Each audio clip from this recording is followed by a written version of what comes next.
hello. Reporting from ACC 25 here in Chicago, I have the honor of interviewing Dr. Andrew Cates, who is Professor of Medicine, Associate Chief for Education within the Cardiovascular Division, also Associate Director for the Cardiovascular Fellowship Program at WashU School of Medicine. Thank you, Dr. Cates, for being with us today. Thank you for having me. Thank you. And we are also aware that you are former chair of the ACC Scientific Session 2019. We would really like to hear from you on your insights on the planning, the organizing, how you select the theme, who's part of the planning committee for these scientific sessions. If you could tell us just a bit about that. Absolutely. Thank you. Thanks for having me here. And so the annual scientific session is the flagship conference for the college.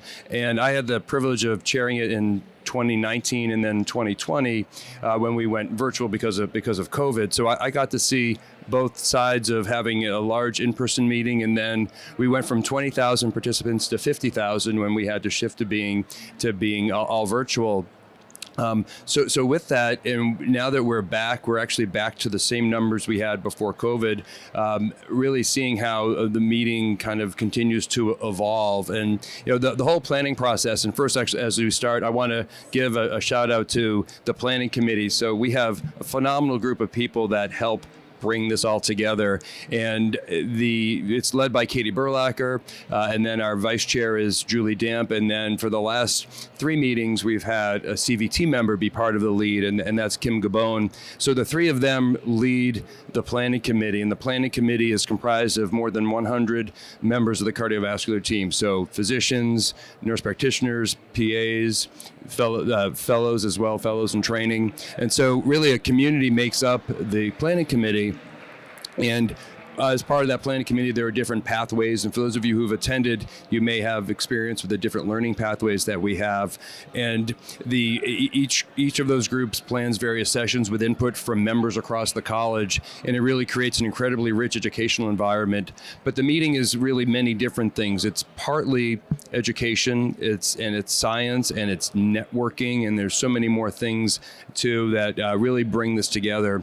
And it's interesting, after post-COVID, we had some hybrid meetings for a little while. Then we came to realize that what people value really is learning in person, or being part of going to late-breaking clinical trials and being there kind of when the news happens.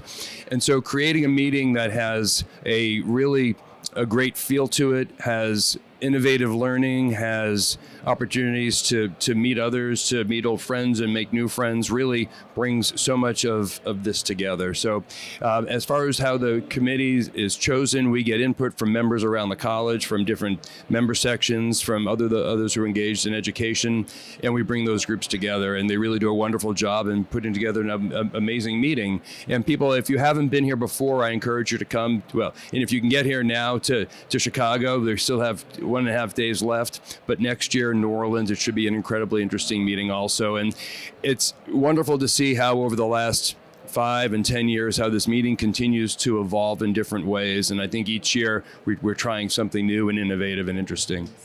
Well, thank you for sharing all of that with us, Dr. Cates. We didn't realize how big the planning committee is and how it's also inclusive of fellows and trainees.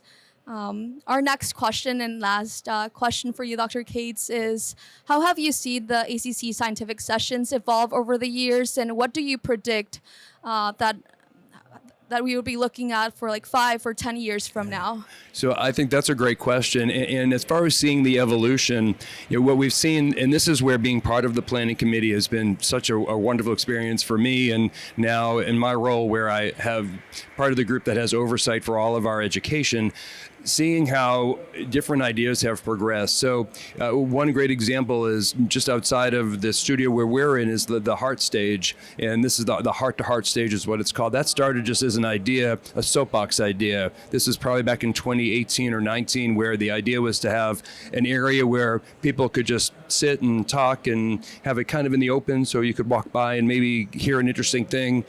And we started that, and it's great too. You start something as a pilot program, and a pilot program is great because if it doesn't work, then you get rid of it. But if it does work, then you kind of move it forward. So the heart-to-heart stage, which started as a pilot program, now is one of the most fundamental parts of the meeting. So that's one of those things that just evolved. So to your question, though, of how do I see it progressing, I'll tell you, there are so many great things. I think we'll see how AI plays an important role.